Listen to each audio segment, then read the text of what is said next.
Good morning. Good morning. And welcome once again to our online virtual Unity of Monterey Bay community. We continue to collectively hold our nation and our nation's leaders in our prayers for healing, wholeness, wisdom, and guidance. And as we breathe into this now moment together, affirming our oneness with all beings around the world, we recognize that we can dissolve any and all human perceived illusions of division and separation through the light of truth and love. I'm Rev Michelle Jelinch, and our senior minister, Rev Vicki Elder, is with her family in Cincinnati this week and next week, and so we just bless her and hold her in our hearts. We know she's having an amazing time reconnecting with her grandkiddos and spending time with family, and so we just see her resting and being restored with that love of family. I'm here this morning with our Essential Sunday Service team, our music director, Denise Headland, John Talon on drums, and of course, our guest musician, Devin, on guitar. And we also have with us this morning our council co-chairs, Robin Falkenberg doing the platforming, and Martha Price doing the live streaming. And who else have we got? Keith Larson doing coffee, which is like the most important job here. Am I right? Am I right? Keeps us caffeinated. So shout out to Keith. And everyone who comes together on Sunday mornings to make this happen. This is a community effort. It truly takes a village, and we are grateful for everyone's presence here this morning. A reminder to our guests that we do require everyone to wear masks throughout the service, especially when you're up and moving about, except obviously for those of us who are performing and speaking and such, and we are, as you can see, socially distanced from one another. So, and the reminder is that you can hum beneath your mask. Humming apparently is not dangerous, but singing is not allowed, so no singing, only humming. Okay. So let us begin this morning by affirming our Unity of Monterey Bay sacred mission as an inclusive spiritual community committed to co-creating an environmentally sustainable, spiritually fulfilling, socially just, and compassionate human presence on this planet. In celebrating our oneness, we honor the God of each of our understanding, and we affirm that innate good and divine essence that we know exists within each and every individual. Will you please join me in our statement of faith? There is only one presence and one power in the universe, God the good, expressing as infinite God beyond us, intimate God beside us, inner God being us, divine love in action. And so let's begin this morning with a moment of prayer as we open our hearts and minds even wider into this sacred time together. So directing our attention now to that God of each of our understanding, that God of many names and faces, Mother, Father, God, Holy Spirit, Creator, Divine Mind. We've come together this morning to create a sacred space and to engage in sacred communion with you and with one another, to remember our oneness. We give thanks for this beautiful day, for the beauty of God's creation, and for the many blessings that are showered down on us and continue to rain down on us daily. We lift up in prayer all those who are suffering or in need this morning, those who are sick, hungry, struggling economically. We hold all of them gently in our hearts, and we affirm for them complete and perfect health and wholeness. And in these challenging times, we continue daily to ask for divine guidance, divine wisdom, and intelligence, so that we may know what is ours to do, how we can show up each and every day in ways that are helpful to others and that demonstrate that great love that lives in and through us all. And so it is. And so it is. Amen. Will you please join me now in repeating our fall affirmation? Like rivers flowing from one source, like rivers flowing from one source, we are all connected. We are all connected. And so it is. So it is. So, as always, for our announcements, we refer you to our weekly shout-out, which has all kinds of information about what's going on around UMB, but we do have a few actual announcements from the pulpit today. One is just a reminder about our cutout campaign. I ordered a couple, so we're going to have Charles and Myrtle Fillmore with us present in the sanctuary. So that's just to let you know that it doesn't have to be you. It could be something funny. It could be your pet. It could be a spiritual person or someone that you would like to see reflected in our community. And Vicki and I get to look out and see them. So I'm really looking forward to that. It's a donation of $50 for one, and you can get two for $90. And send a picture at, what do you call it? Head and shoulders picture to Vicki or to me, and mail in your check to the church, or you can pay online at our website. And we will have our awesome cutouts, which I think are going to become a fun part of our church sanctuary, even after we're here. You know, like you could sit next to your likeness. Hey, what's up? We'll have fun with that. So just a reminder that our Monday night prayer and meditation time is back happening again with Molly Steele. We are so grateful to her for holding that space and that time for us on Mondays at 7 p.m. It's a wonderful, very grounding, calming, relaxing time for us to spend together in prayer and meditation, and the link for that is in your shout-out. Also, it's hard to believe that it's this time of the year already, but next week will be our annual Day of the Dead Celebration of Life service that we do every year. And of course, we will be doing it virtually this year.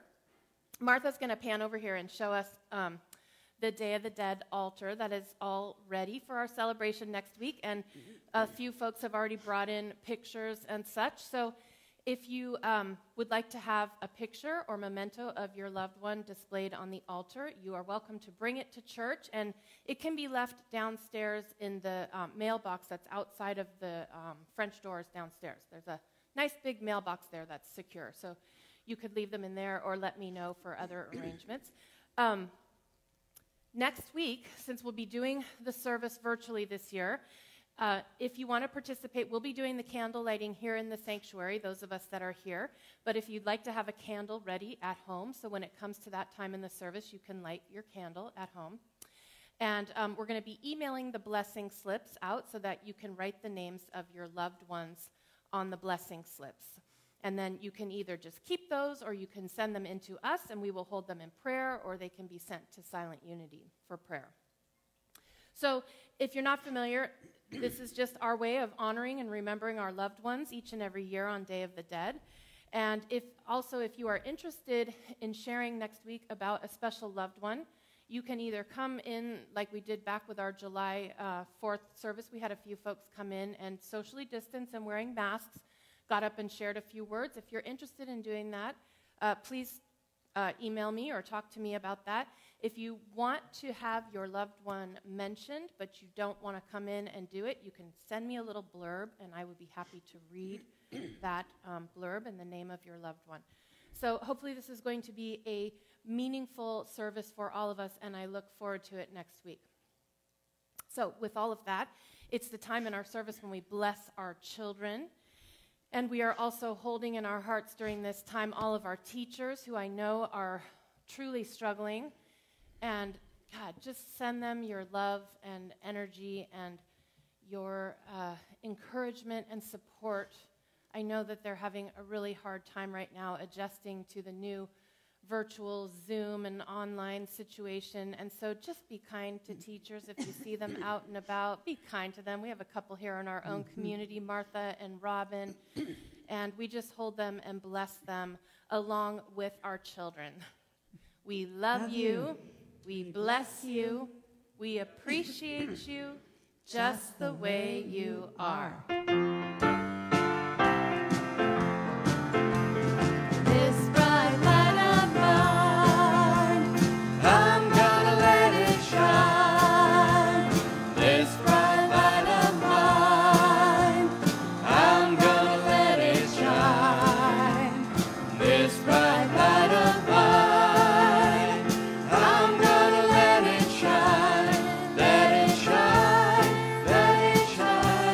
Let it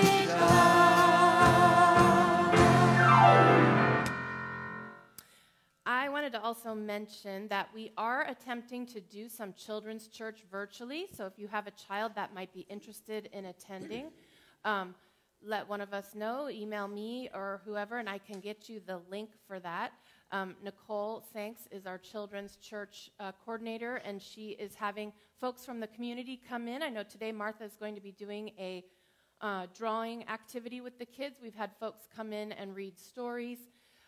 So if you have children that are interested in that, please let me know. And if you are interested in spending 5, 10, 15 minutes with our children virtually, you can do it from the privacy of your own home, or you could come here and do it.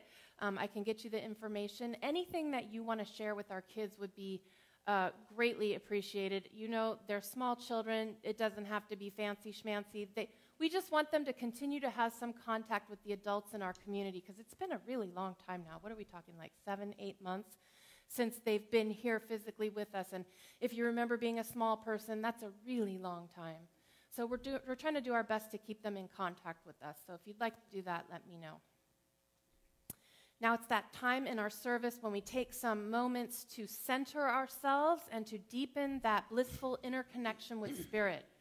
So as we take a deep breath in together and let it out with an audible sigh,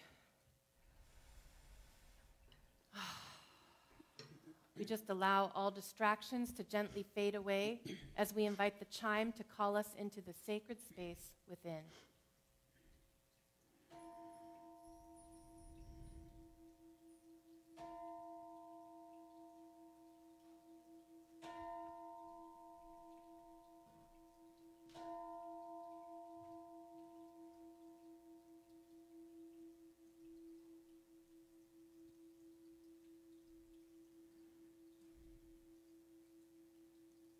We ring the chime 4 times to call in the 4 directions and to remind us of our interconnection with all of creation and with the sacred circle of life. As we feel it resonate through our very beings, we follow its call into this now present moment within. Continuing to focus on our breath, with each inhale, we open our hearts and minds. We envision our breath reaching every cell of our being. And with each exhale, we see all barriers and obstacles dissolving into the divine flow. And again, as we inhale, we expand that spaciousness within us. We move beyond the limitations and boundaries of our bodies. And as we exhale, we ground ourselves deep within Mother Earth and into our oneness with the universe. Finally, we breathe our awareness into that highest expression of love, light, joy, and peace that we can imagine. As we allow ourselves to experience that transforming wave of gratitude for this time, for this community, and with a fullness of heart, we say yes to it all, embracing, claiming, and knowing the divine Christ Spirit expressing in, through, and as us. And with a final exhale, we say, thank you, God. So now fully centered and transformed by the power of Spirit, we enter into our lesson and meditation time with today's daily word.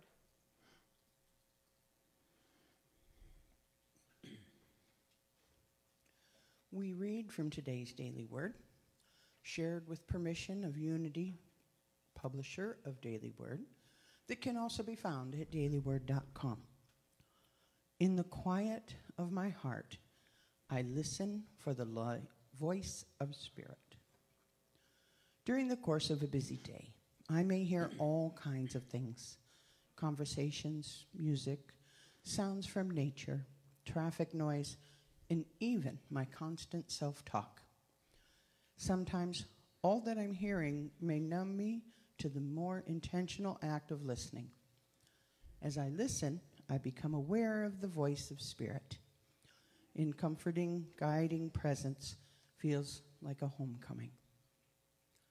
As I settle into a tranquil environment and begin to relax my body and my mind, I create a welcoming space for listening to the assuring voice of Spirit, discernible as my inner knowing. I breathe deeply and I rest in this space. I go about my day, listening attentively for the voice of Spirit expressing through all the people in my life. And from the scriptures, blessed rather are those who hear the word of God and obey it. Luke chapter 11, verse 28.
In witness to the wisdom of the many paths to the sacred, we read from 3 sacred traditions on this morning's topic, the flow of life and death. From Taoism, birth is not a beginning, death is not an end. There is existence without limitation. There is continuity without a starting point. Existence without limitation is space. Continuity without a starting point is time. There is birth, there is death, there is issuing forth, there is entering in. That through which one passes in and out without seeing its form, that is the portal of God. Chuang Tzu. From Jainism, one who identifies himself with his soul regards bodily transformation of his soul at death fearlessly, like changing one cloth for another. Pujapada Samadhishataka. And from Christianity, for if you live according to the flesh, you will die. But if by the Spirit you put to death the deeds of the body, you will live. Romans chapter 8, verse 12.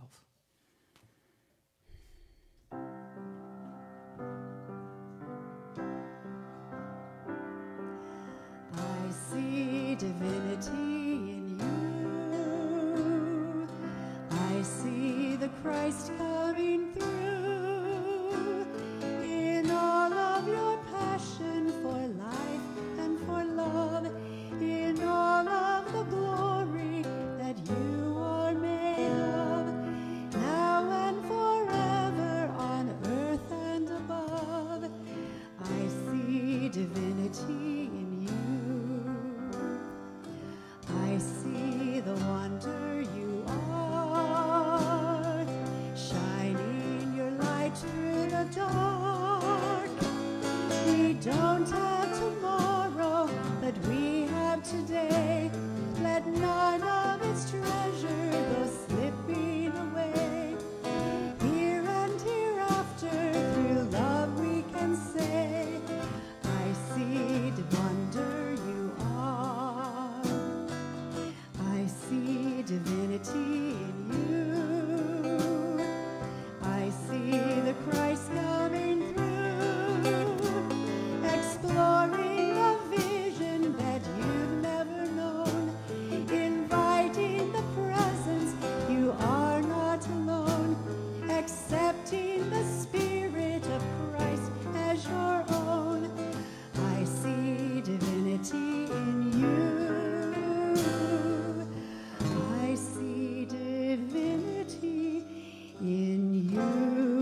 This too shall pass. How many of you have heard that or had that said to you when you were going through something difficult? This too shall pass. Interestingly, like many things in our culture that we erroneously attribute to the Bible, this doesn't actually come from the Bible. It's actually thought to be a medieval Persian Sufi saying. And this adage, this too shall pass, was meant and is meant to convey that temporary and ephemeral nature of life, what the Buddhists call impermanence. Everything shall come to pass, ultimately. This is both the good news and the bad news, right? Because when things are good, the bad news is that this shall come to pass. And when things are bad, the good news is that this shall come to pass. So it works both ways. All things ultimately come to pass. And although we often don't want to admit it or look at it, that includes us. Right? That includes us. Everything in life comes to pass, the good, the bad, and the ugly, as they say. Our human embodied experience also comes to pass. This is not an easy fact for us humans to accept, especially when it comes to the passing of a loved one or pet, someone close to us. It's not easy for us to engage in understanding of the impermanence of life when someone we love is dying or has died. But the more that we can learn to see death as a natural part of our life, the easier it will be for us to understand its place in our lives. So we've been loosely following this book, In the Flow of Life, by Eric Butterworth, and he has a couple of chapters dedicated to this topic. And he tells us, and also in Unity, death is seen not as an ultimate ending, but as part of an endless cycle of life and death and rebirth that characterizes all of nature, as well as our own human lives. Butterworth says, death is only a tunnel through which we pass from sunlight to sunlight. And he tells us that the flow of life, which we've been talking about, for this is our 4th week now, we've been talking about being in that flow. It's a really important concept for us to embrace and engage as we are trying to come to terms with the idea of death. Because that flow refers to that constantly changing nature of life, that impermanence. If you haven't noticed, it's fall now, getting a little cold in the mornings, right? And the leaves are falling from the trees, and nature is giving us a perfect example of what this is all about, right? The flowers and plants are wilting, and we know that at this time of the year, some things must die so that other things can be born, and so that other things can thrive, right? And there are many, many cultures around the world that had in the past and continue to have festivals and celebrations that honor their loved ones at this time of the year. Generally, these occur after the harvest. So it's almost like we get that rhythm of life, that this is a time, fall, and after the harvest is a time of endings and new beginnings. But as we know in our American culture, death is still taboo. Dr. Elizabeth Kubler-Ross, who famously wrote many, many books on death and dying, said death is the last and greatest taboo. But since we know that death is part of that natural recurring cycle in nature, we cannot embrace life while denying death. Life and death are two sides of the same coin. In fact, the celebrated Mexican poet Octavio Paz said, "A civilization that denies death ends up denying life." As uncomfortable as it is for us to deal with these topics, it's important for us to grapple with death, explore our feelings and our ideas about it, what we think happens, what we think it all means, in order for us to try to understand and accept death as part of our lives. Eckhart Tolle said, "A culture that denies death inevitably becomes shallow and superficial, concerned only with the external form of things, When death is denied, life loses its depth. And so he's saying, that which we deny becomes repressed. It becomes hidden in darkness. And then we can't experience the fullness of life because we're denying one half of that coin. And what we repress and hide in darkness, we cannot understand, and we tend to fear, right? And so Butterworth tells us that unless we have a view of life that transcends and includes death, we will continue to have that fear and dread about our own lives coming to an end and the lives of our loved ones coming to an end. And the grief process will be confusing and difficult for us. And so facing and accepting death as part of life can help us understand it, embrace it, and move through the deaths that occur in our lives, both big and small, because they inevitably will. So there's definitely a reluctance on the part of Americans in this culture to talk about death. It's almost as if we think that by talking about it, we're going to make it happen. We still have that little bit of superstition, right? Don't talk about it. Knock on wood when you say that. I still do that. But in order to understand death and come to terms with it, we got to be able to talk about it. And so last year we talked about this wonderful book called Talking About Death by Virginia Morris, and she says, pulling death out from the shadows and examining it in the light does not make death happen. In fact, it does just the opposite. Thinking about death, learning about it, and accepting it makes life happen. We may also think that it's impolite or it's just not nice or too negative to talk about death with others. I know I sometimes feel that way. Think about the discomfort in your own families, maybe about talking about loved ones who have passed. I know in my own family it seems like there's that reluctance to want to discuss the dead. But Butterworth tells us that he says some people might feel that it's terribly negative to discuss death, but a fear of dealing with death is an indication that we are in bondage to it. Right? It could mean also, and this is the most important part, that our faith does not include the wholeness of life that transcends death. So, talking about death helps take away its power, helps take away the fear, but also when we talk freely and openly about death, we are affirming our faith.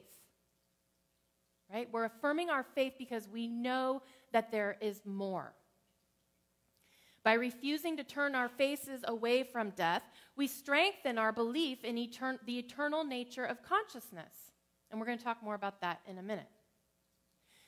It has become it has become a tradition at Unity of Monterey Bay over the past, I don't know how many years we've been doing Day of the Dead, 6-7 years now or something. And it's become a tradition around this time for us to not only celebrate Day of the Dead, but to take up topics of death and such. Last year, we spent quite a bit of time talking about these issues, discussing the importance of being proactive about our own deaths and about the deaths of our family and loved ones. We learned about things like end-of-life planning, advanced care directives. We had a workshop on estate planning.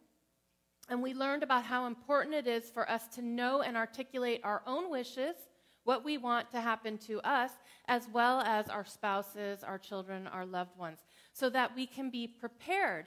And we learned that this type of planning, even though to our American sensibilities it seems morbid, right? But there's that denial of death, like is if we don't talk about it, it's not going to happen. We realize that it's important because it empowers us around our own death and the death of our loved ones so that we can feel somewhat prepared for those things to happen because we know that they will. And so many folks in our culture are beginning to realize the importance of bringing death out of the shadows and into our conscious awareness and removing the taboo on talking about death. I think we've done 2 or 3 years in a row now of Death Cafes. And Death Cafe is a huge organization. You can find information about it online. They promote small, informal gatherings where that time is dedicated to, well, first the part I like, eating cake and drinking coffee. I mean, hello, I'm there. Sign me up. But then as you're doing those lovely activities, talking openly and frankly about death. And death, frankly, goes down better with lemon pound cake. I'm just saying, you know? Right? So it gives us that environment where we can talk more openly about death. And the purpose, the mission of Death Cafe is to begin to take some of that stigma out of talking about death. I want to share a very personal story with you. Some of you may remember a few years ago I talked about a tree that was called the Advocate Tree. Some of you, if you're hikers or mountain bikers, might know about the Advocate Tree. It was 1,200 years old at the Forest of Nicene Marks Park in Aptos. And I had a special relationship with this tree. I used to visit it every time I would go hiking. It was burned out in the center. You could go in and sit down inside, and it was warm and quiet and cozy. And every time I would go hiking at Nicene Marks, I would go and find my tree and pay respects to this 1,200-year-old giant of a being. One day, I'm going down the path to visit my tree, and it had fallen over. God, it still gets me today. I think it's been 3 years. Well, I was devastated, needless to say. But even though it's been 2 or 3 years, however long now, I continue to visit this tree, and after it happened, I continued to visit it. It's on its side, and you can sort of scramble up the side of it, and I like to sit on the, lie down lengthwise or sit on top of it. And so I go there in times when I want quiet and such, and one day I was lying on my back, looking up at the forest canopy, and I was wondering what it was like for the tree to have this new perspective on lying on its back, right? What does it look like from here, And frankly, because I'm just weird that way, I was wondering how the other creatures in the forest felt about this huge space that was left by this tree that fell down. And so as I was lying there, and please don't have me committed, I don't usually hear voices, but I heard this tree tell me, death is not the end, it's only a change of perspective. And I was like, whoa, that tree is deep, man. I mean, I was pondering this perspective of it lying on its side, and it told me that. Maybe it was my own brain, but, let's pretend it was the tree. Let's just say. And then I was looking, and I'm a big redwood tree fan. They're amazing creatures. They're totally able to, regenerate themselves and sprout new trees out of the dead stumps and such. And so I was looking at all of these new things that were growing up out of this fallen tree. And the tree said to me, I'm still here. I'm still here. I may not look exactly the same, but I'm still here.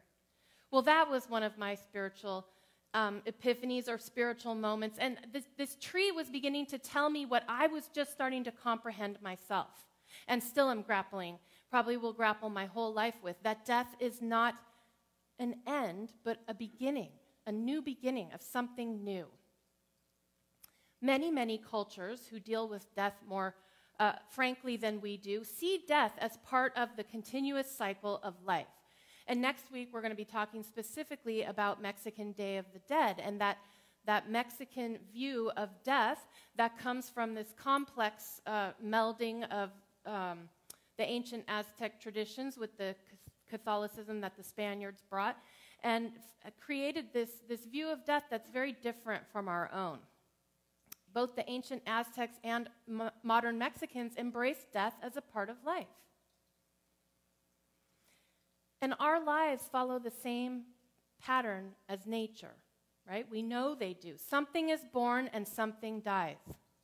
One life ends so that a new one can begin. Just like that tree that lies there decaying and broken down and seems like it's dead, and yet if you look, new life is sprouting forth all over it.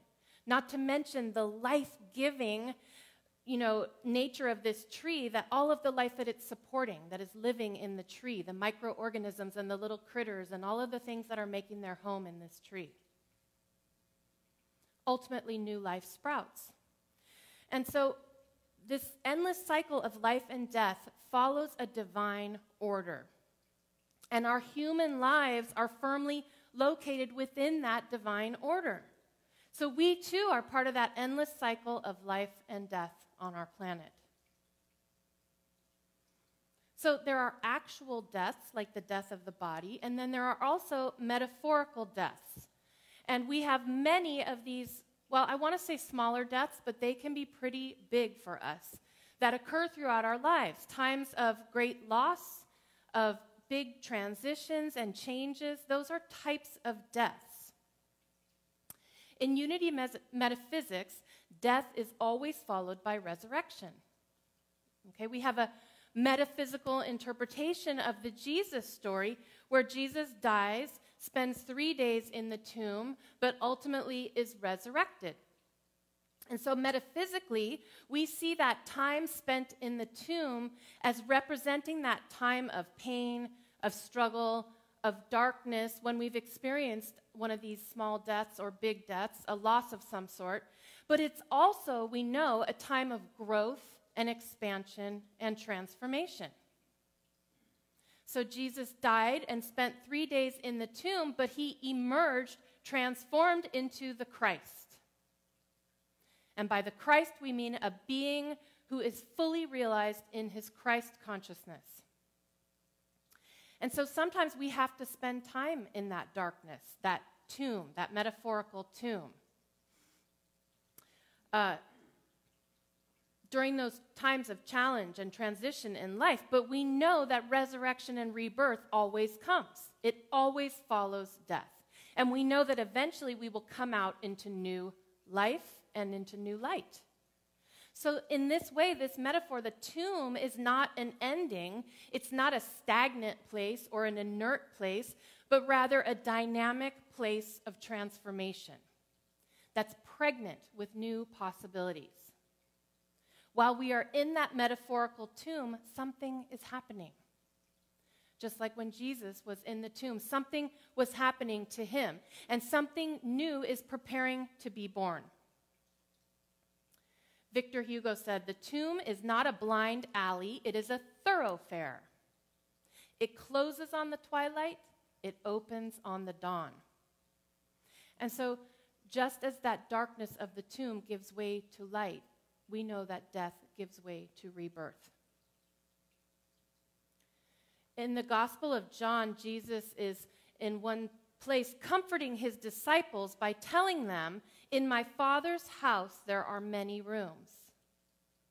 In my Father's house, big house, there are many rooms. And then he goes on to say, "If that were not so, would I have told you that I am going there to prepare a place for you?" It seems, Jesus seems to be hinting at the idea that there is more than just this human material existence that we are in right now. There are other rooms in the Father's house. He seems to be saying there are somehow different levels of existence or different types of experiences of life. And he's comforting the disciples by telling them that death is not the end. There is more. Interestingly, and this may surprise some of you, the early Christians believed in reincarnation. Did you know that? For the first 300 years of Christianity, the early Christians actively believed and practiced, things around reincarnation. Until ultimately this idea of reincarnation was declared anathema by the church. And then the church doctrine changed. A lot of people don't know this and assume that death, salvation, heaven model was always the model, but it wasn't. Butterworth also picks up this room metaphor as a way of understanding what happens after death. He says, when we exit one room, we enter another. You cannot exit one room without simultaneously entering another room. And so this is a way of seeing death as not an ultimate ending, but a change from one perspective to another. In my Father's house, there are many rooms. And in Unity today, you will find a wide range of beliefs about death. But the Fillmores definitely believed in reincarnation. I don't know the whole history of why they chose not to make that part of the body of official Unity teachings. But they did believe in it, and many Unity folks today believe in reincarnation. But again, you will find many perspectives on death within Unity. We don't have a particular teaching on what we think happens. What we do agree on in Unity is that consciousness is eternal. We know that the body will die and that life as we know it will ultimately end or somehow change form, but we believe in some way that our individual consciousness goes on. Does it go back to the source, God, that allness, like a wave goes back into the ocean? You know, a wave comes out, sort of forms itself as an individual, but then is taken back into the ocean. Is that what happens to us? Or do we get reborn into another body? We don't know. We don't know for sure, and Unity doesn't offer a teaching on that. But Jesus' words about the Father's house having many rooms seems to imply some type of afterlife, some way in which our souls or our consciousness goes on. Interestingly, according to the Pew Research Center, 72% of Americans say they believe in heaven. That's a lot. Now, heaven in this context is being defined as a place where good people go after they die to be rewarded. Incidentally, 58% of people also believe in hell, and they believe in it as being a bad place where bad people go after they die to be punished. Now, Unity does not try to answer the question of where we go, but we do not subscribe to that heaven and hell dichotomy. And we don't subscribe to the idea of being punished for the deeds that we do here on earth after we die. Heaven and hell in Unity are not places to go when you die, but rather states of consciousness.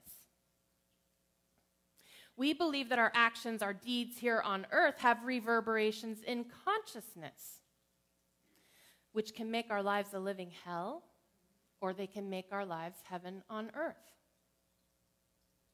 In Unity, funerals are typically called celebrations of life. Rather than gloomy, morose affairs, our funerals typically are rituals that focus on the person, honors their lives, how they touched us, what they meant to us, and how our memories of them will go on.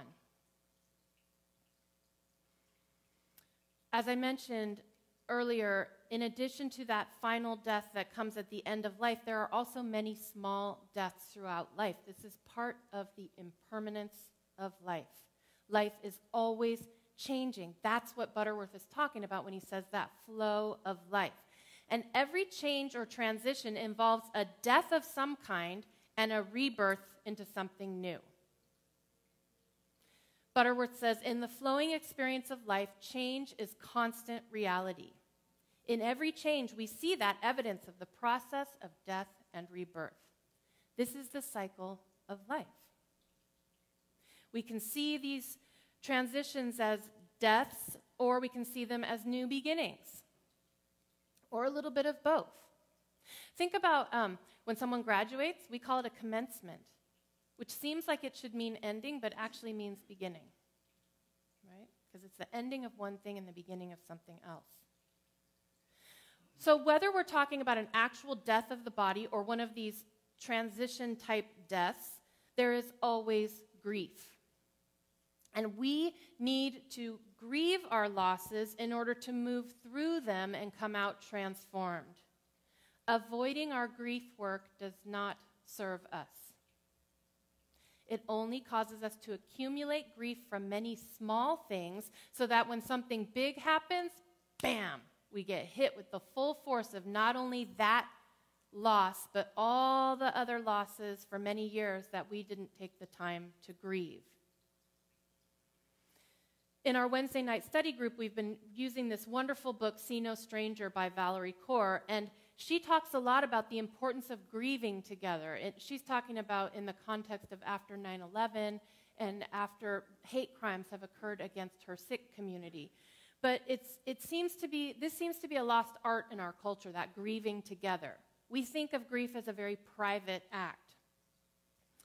But she says that we need to grieve openly with others in order to be in solidarity with them.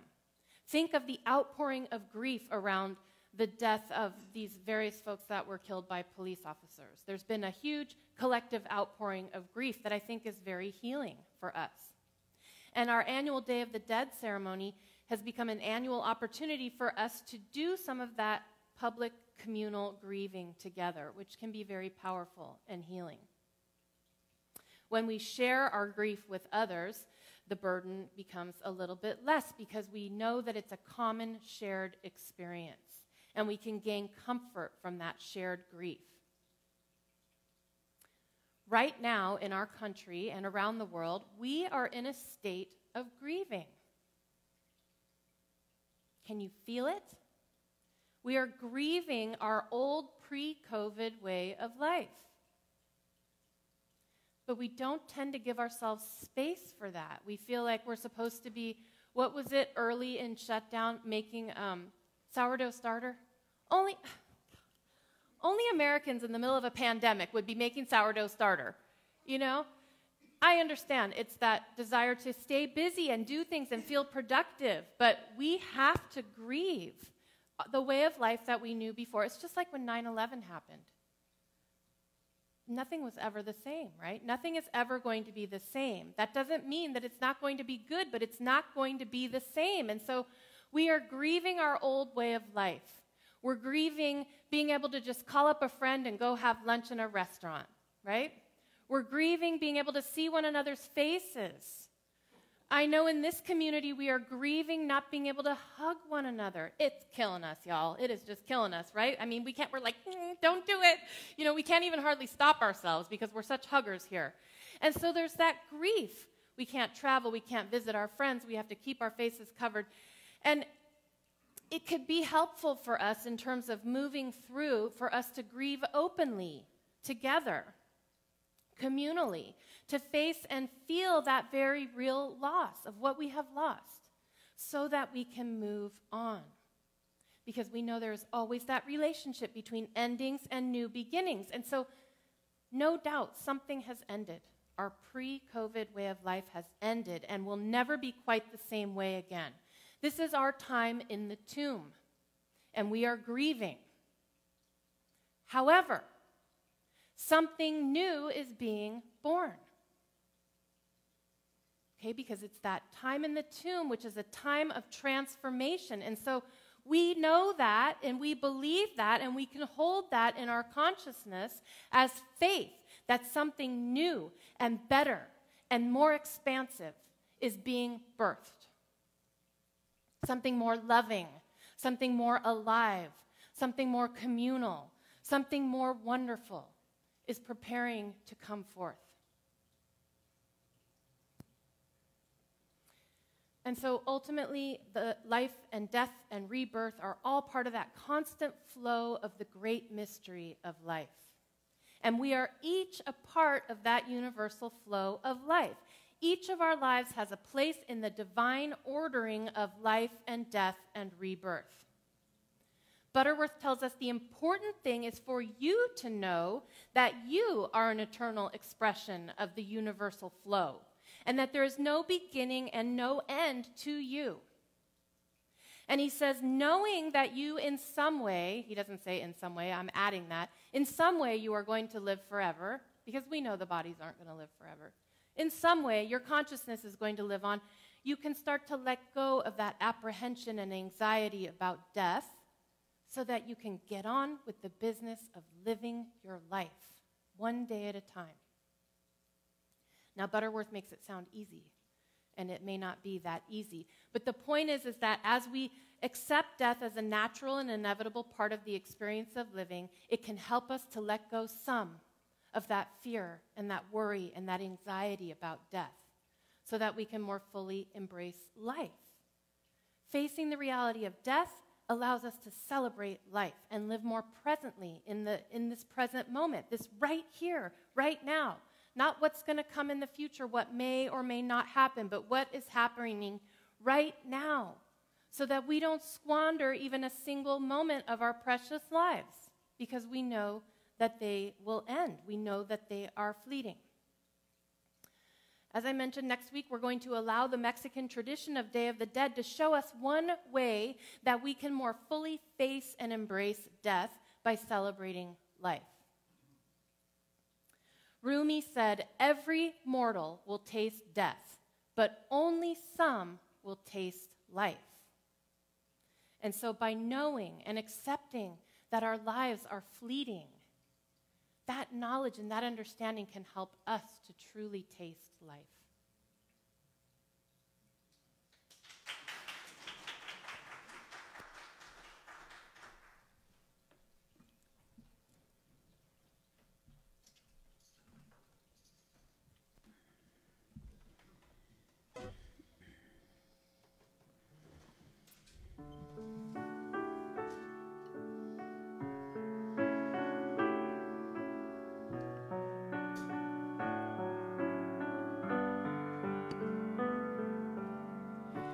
God before me, God behind me, to the left and the right. God above me, God below me, all around and inside. God before me, God behind me, to the left and the right. God above me, God below me, all around and inside. All around and inside. All around and inside.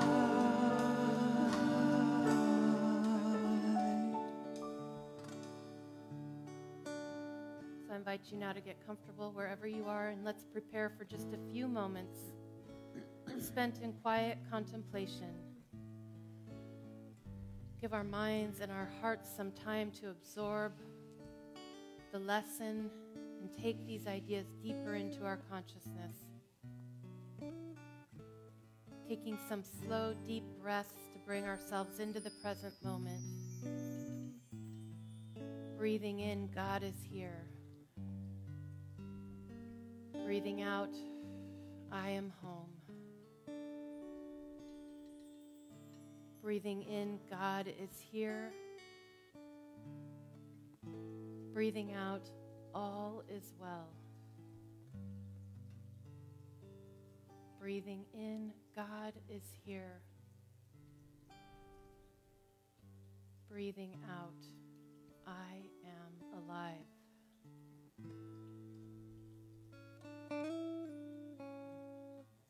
And so as we allow ourselves to just rest gently in this quiet time, feeling our bodies relax, and the chitter-chatter of the mind just begin to quiet even just a little bit. Just being aware of our bodies breathing. This body, this temporary home of my spirit, this temple, this divine temple that we are so grateful for, but that we also know are temporary.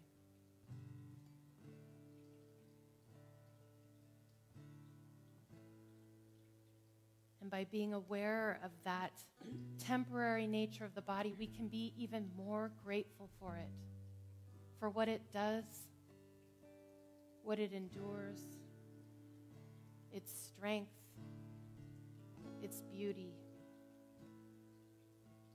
and the amazing human adventure we get to have while we are in these bodies.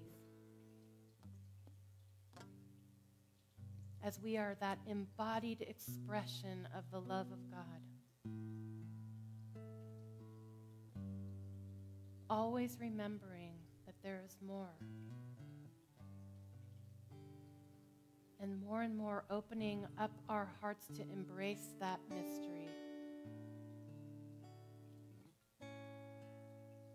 I don't know when the hour of my death will be. I don't know what death will be like. But I know that consciousness is eternal. I know that the love of God is eternal, never failing. So I invite you now to just rest in that truth for a few moments in the silence.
Unity of Monterey Bay is the collective consciousness and commitment of all of us who give of our time, treasure, and talent in order to sustain the spiritual community that is dedicated to transforming lives.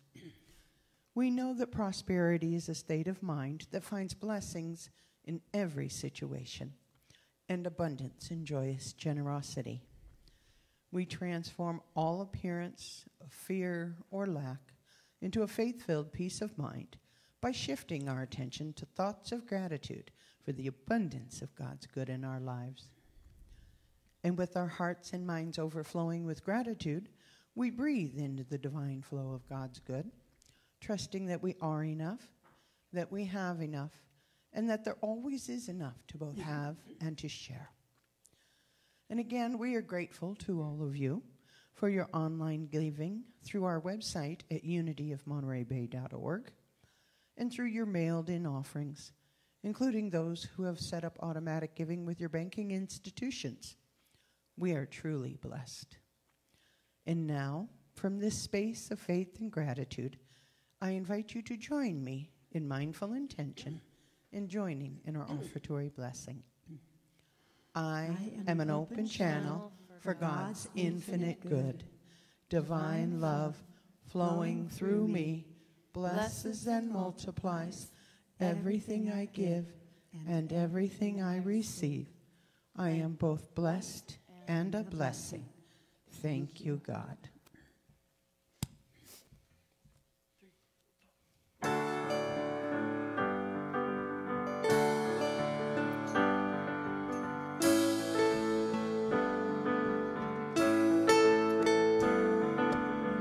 Spirit, you're alive in us. You're alive in us right here.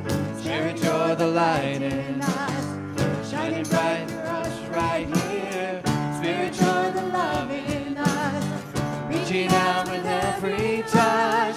Spirit, you're the voice in us.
You're alive in us right here. Spirit, you're the light in us, shining bright through us right here. Spirit, you're the love in us, reaching out with every touch. Spirit, you're the voice in us, rising up beyond a hush.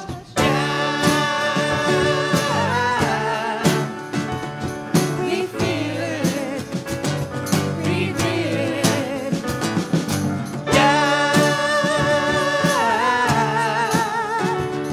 we see it, believe it. Yeah,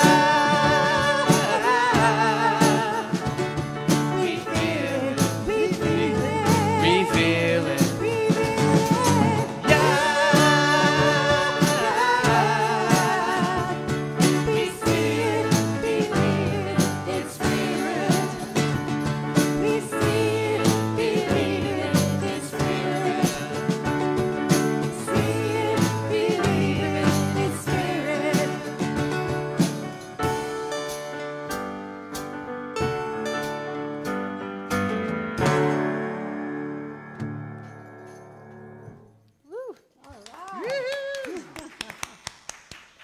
Devin in the house. How about that falsetto there, Devin?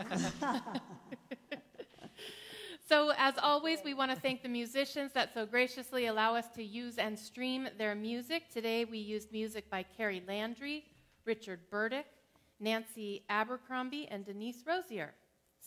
And we also want to always give thanks for our awesome music team. Just gets us going, right? And wakes us up.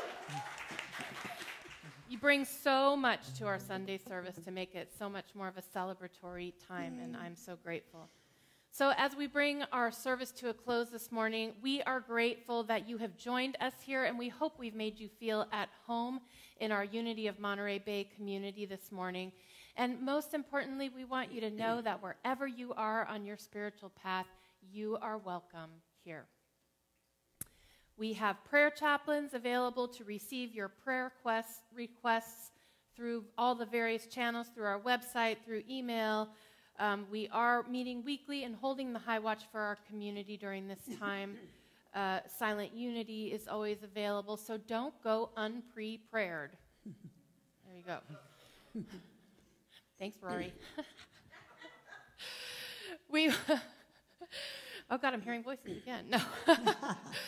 We will once again today be having our Zoom coffee hour after the service.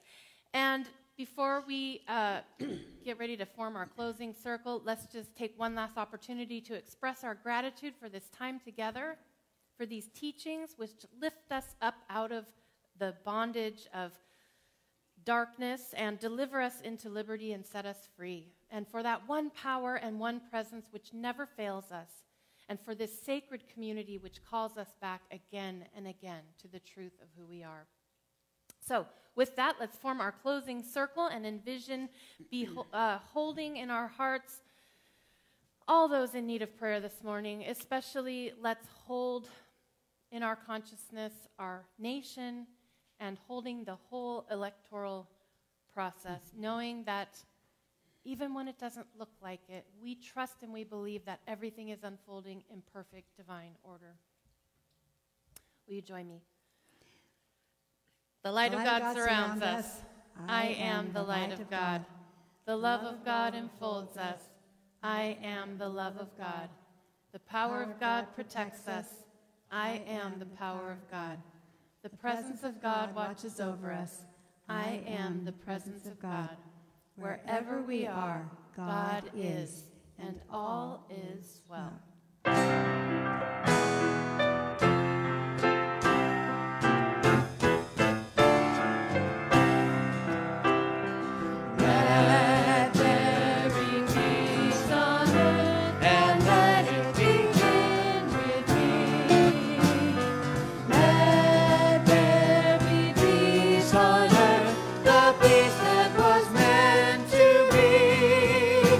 Without us,